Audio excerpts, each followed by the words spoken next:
I've checked out Asunder, so hey, congratulations on this film. Thank you so much. Thank you so much. A labor of love, but Labor of glad. love. Hey, so how proud of you that this is being showcased at the American Black Film Festival?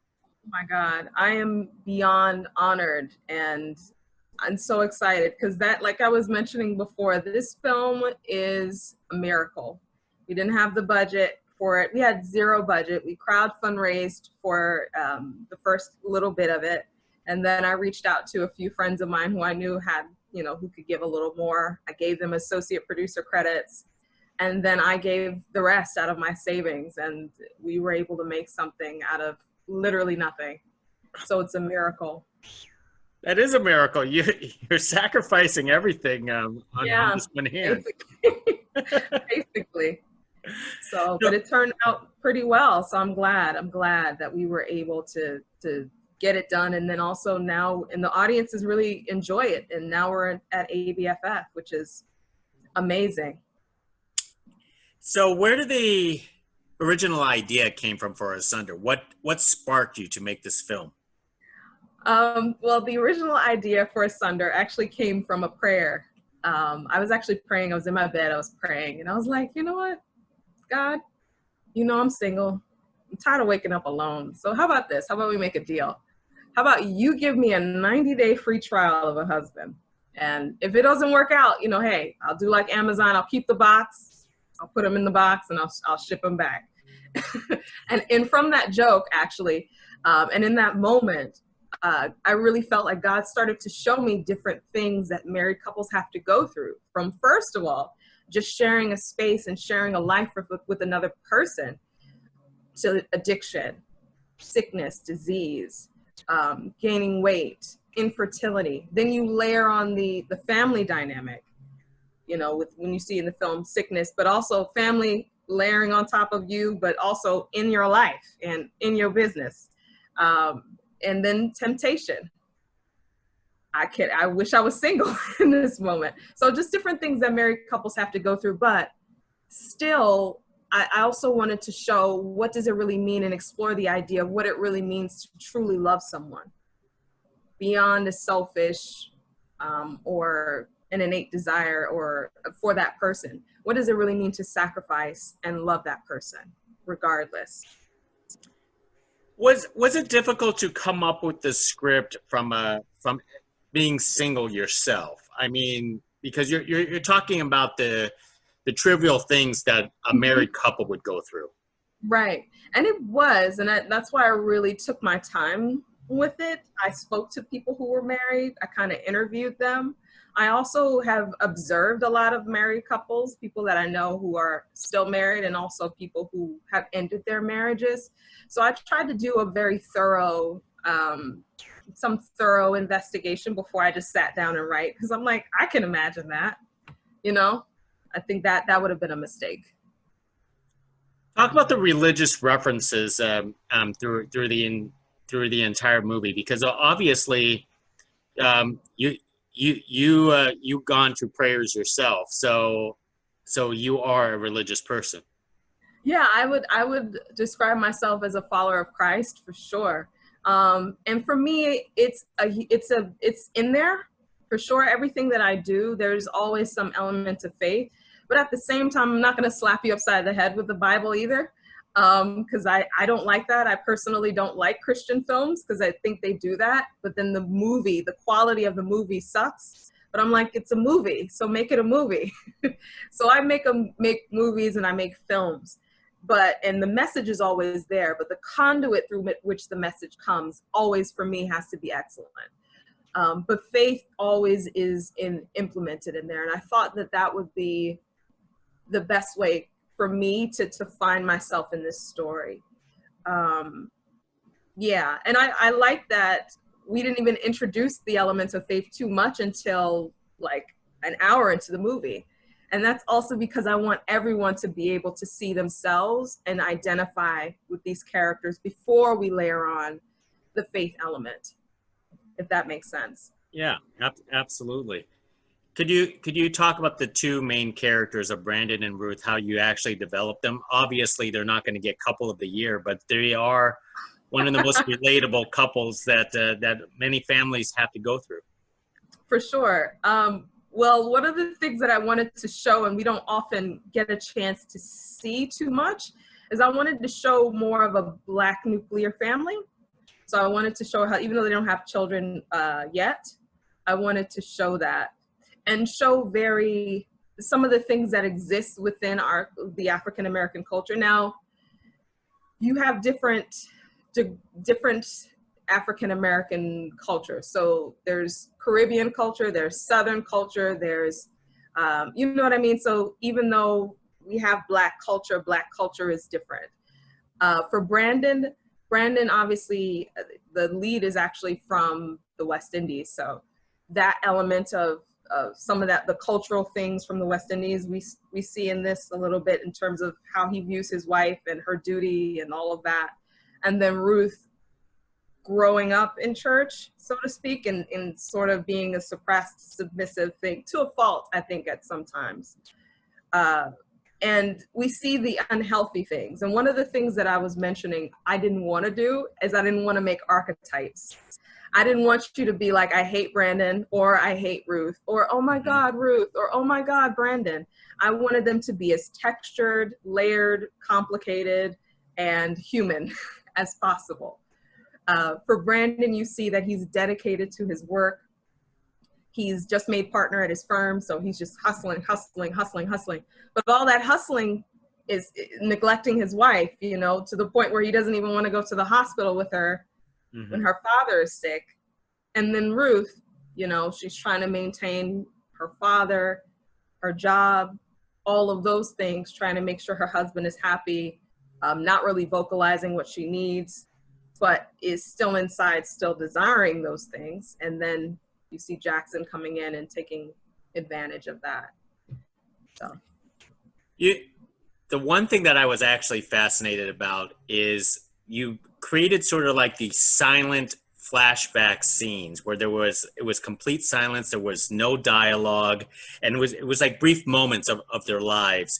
Could you talk about doing that, because it was kind of sprinkled you know, throughout the entire film? For sure. So yeah, Brandon and Ruth, they met in college, and I wanted to show that transformation so that the audience saw too that they didn't always hate each other, they weren't always at odds, they had joy in their marriage. They had color in their marriage. They had days where they would just walk and talk, and also that represented, that silence represented that part of their marriage that they forgot. But that was still present. It was still present. That's what brought them together. So I wanted the audience to see that and to yearn for that a little bit, even though it's Ruth's flashback. Excellent.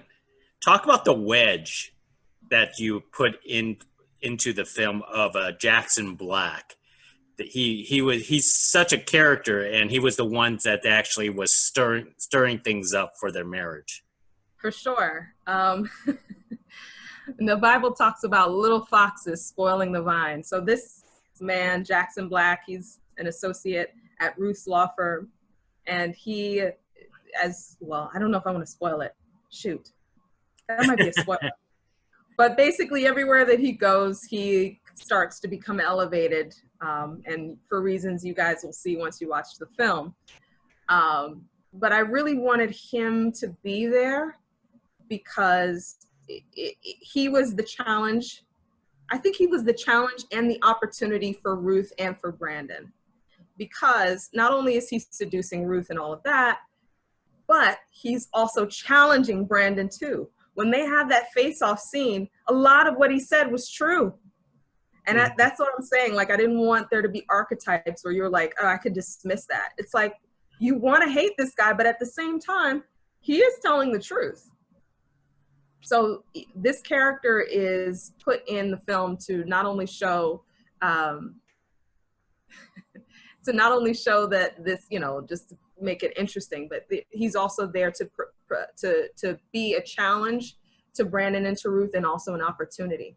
Like, what are you going to do now that you have this here in your marriage, this man in your marriage?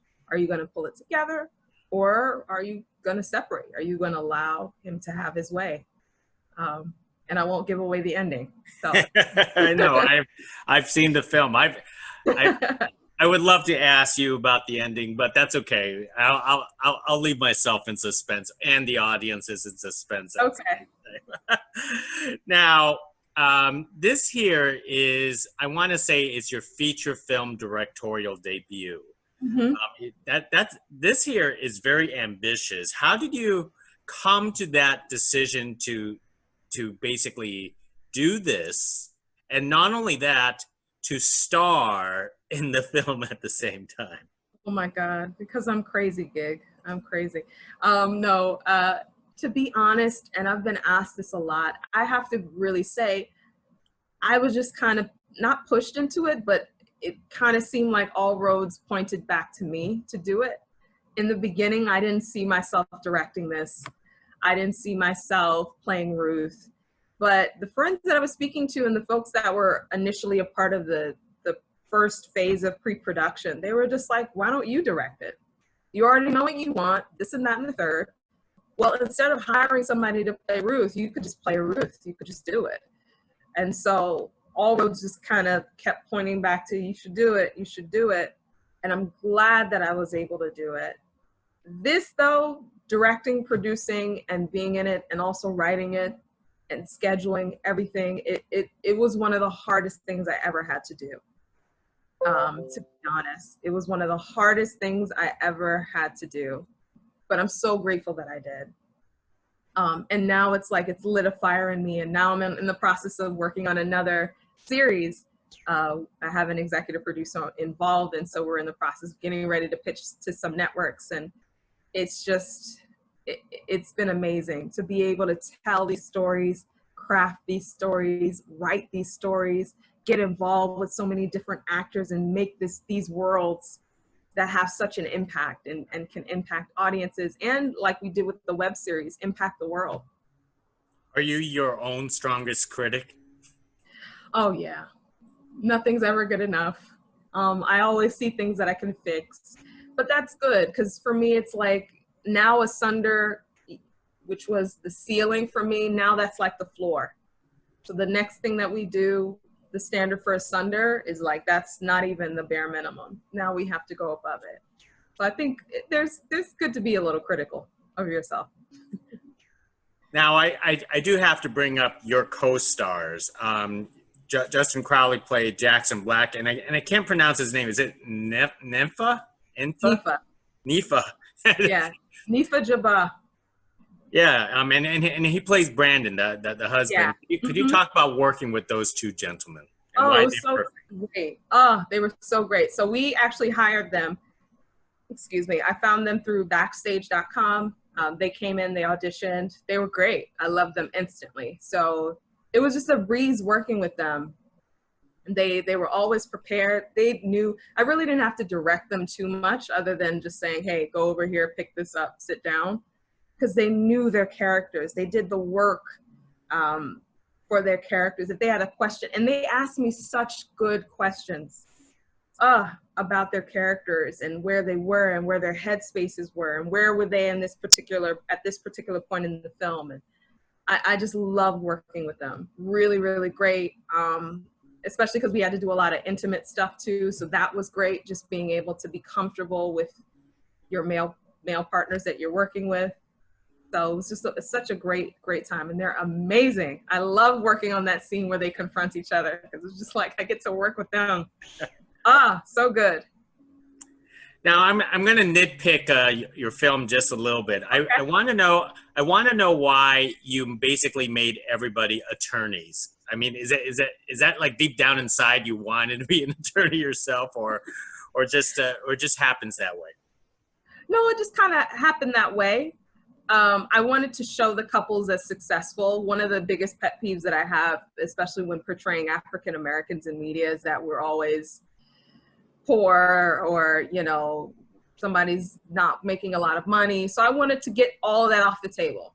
Just like saying, nope, they're successful, they make this, they live in a brownstone, even though it's an older brownstone, which is symbolic in and of itself, but they're successful, here they are. And then also Jackson being her colleague and her associate being at work. That's usually where a lot of affairs happen anyway. So I really wanted them to have status. And I also know a lot about attorneys because I've worked in a law office before, so it was great. Now, the other thing that I did want to nitpick, I'm just going to bring it up, was basically Ruth's mother is white, and and that was something different.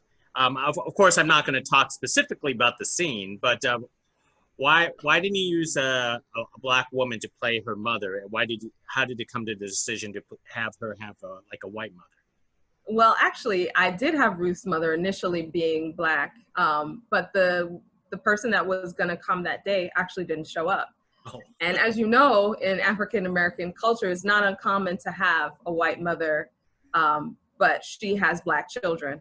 And so I thought that would work perfectly because both me and the person, Kendall Gillespie, who plays my brother, were both lighter skinned African Americans. And so it worked. And so that was the reason. But I always say it was an artistic choice. It was an artistic choice gig. Don't worry about it. I'm not worried about it. You know, it's just one of those things where we always notice these things when we watch films. But people have asked me that before. But I told you the truth. This time I told you the truth. Other people I just say it was a choice. It was just a choice. Okay. Well, thank you very much.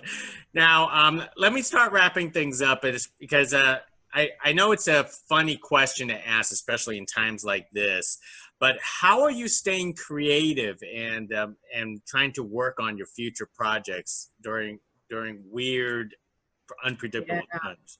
Yeah, I've definitely been writing. Like I said, I'm in the process of working on another series, so been heavy on that. Writing another film as well. Just really diving into the writing space as much as possible, looking into cameras and things like that, because I also I have a documentary I want to start doing and start shooting. So just keeping my mind in that space, like what's next? What am I doing right now? What worlds am I trying to craft right now? That's where my head is right now. Excellent. And one more thought before I let you go, because you wore so many hats on this project. What job was most enjoyable to you? I think the job that was most enjoyable to me was being able to direct. I loved just working with the actors. I loved just being able to, even when I was in it, just watching as a director too, I really enjoyed that. And I see myself as a director too, even though I act, I'm a professional actor as well, but I love being able to direct. That's why the scene when the confrontation was my favorite, is that I got to work with the actors. I got to sit and watch the monitor on the camera, look into their eyes and see what was happening and just be free of the need to react or anything, just be a director. That was the best hat to wear. Excellent. Hey, this is a great conversation. And by the way, I think I remembered you in this movie that came out, I want to say earlier this year, where you played a nurse to this girl who was trying to get an abortion or something. That movie was wonderful. Never, rarely, sometimes, always. Yeah. That went to Sundance. Yeah. Yeah. So I think I actually recalled that. So anyways, hey, terrific job. Congratulations. And I think this is a wonderful talk. Hopefully we get to do this again. Absolutely. Anytime. Gig, thank you so much for having me. Hey, not a problem. And I'm single. Maybe I'll give out a few prayers to God and figure out something. He can do it. He can do it for you. I believe it. Let's stay in touch. Yes. Yes, absolutely. Hey, thank you very much. Next time. Okay. Take care. Bye now. Bye.